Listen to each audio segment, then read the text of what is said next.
क्या आपने कभी सोचा है कि आप कौन हैं? ये जीवन क्या है? ये जीवन एक छुपा छुपी का खेल है।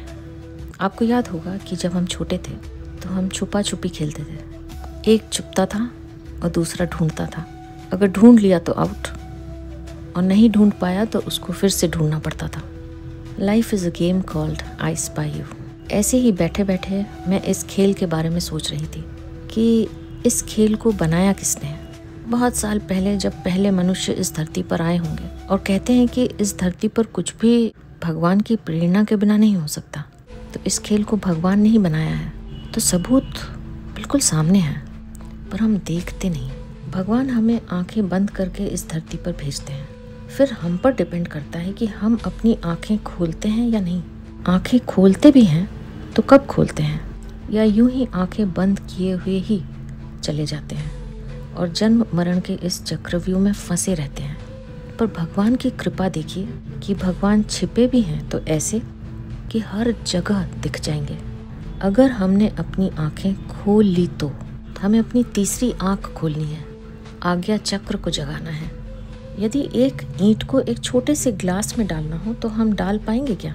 नहीं, क्योंकि ईंट बड़ी है और ग्लास छोटा है। पर हवा डाल सकते हैं क्योंकि वह सूक्ष्म है, और भगवान तो हवा से भी सूक्ष्म है। वे हर जगह व्याप्त हैं, इसलिए वे ओमनीपोटेंट हैं, ओमनी प्रेजेंट हैं। फिजिकल को देखने के लिए फिजिकल आइज चाहिए, यानी भौतिक जगत को देखने के लिए भौतिक आंखों की आवश्यकता है। सटल को देखने के लिए सटल आइज चाहिए, यानी सूक्ष्म को देखने के लिए सूक्ष्म आंखों की आवश्यकता है। और अति सूक्ष्म को देखने के लिए चेतना की आवश्यकता है, और भगवान अति से भी अति सूक्ष्म है। God is subtlest because God is pure consciousness. तो प्योर कॉन्शियसनेस से ही दिखेगी। चेतना चेतना से ही दिखेगी। अगर हम चेतना को ध्यान से देखने जाएं तो नहीं दिखेगी। अगर चेतना को हम अपनी सूक्ष्म दृष्टि से देखने जाएं तो नहीं दिखेगी। अगर चेतना को भौतिक दृष्टि से देखने जाएं तो बिल्कुल नहीं दिखेगी। तो हमें परमात्मा को देखने के लिए क्या करना है? उपाय बहुत सरल है। इम्प्योरिटीज़ को हटाना है, अशुद्धियों को हटाकर शुद्ध होना है। हमें शुद्ध चेतना होना है, क्योंकि हम शुद्ध चेतना को देखना चाहते हैं। तो शुद्ध चेतना को शुद्ध चेतना से ही देखा जा सकता है।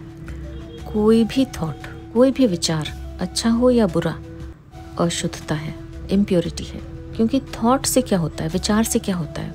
विचार से ही हम बंध जाते हैं। प्रकृति पुरुष के इस खेल में प्रकृति की तरफ रहने से प्रकृति जीतती है, और पुरुष की तरफ रहने से पुरुष जीतता है। पुरुष यानी चेतन तत्व। और कोई भी खेल हो, जीतने के लिए ही खेला जाता है। पुरुष यानी चेतन तत्व कोई चेष्टा नहीं करता, क्योंकि वह सर्वव्यापी है, एक है।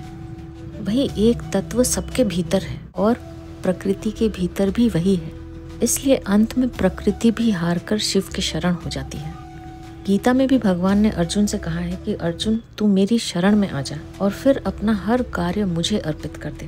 प्रकृति के इस खेल में तू खेल, कर्म कर, परंतु मेरी शरण होकर, क्योंकि सब कुछ मैं ही हूँ।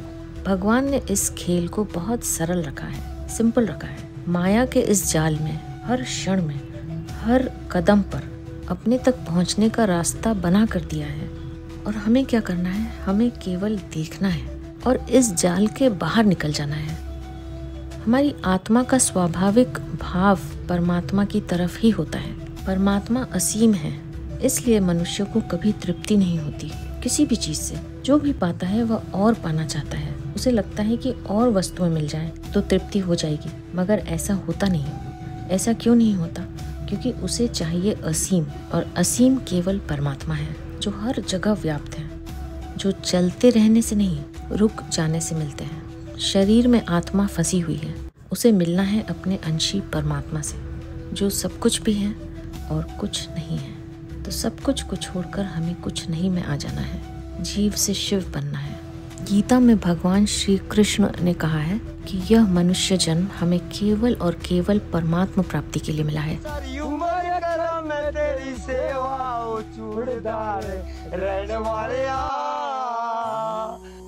और परमात्मा कहाँ है?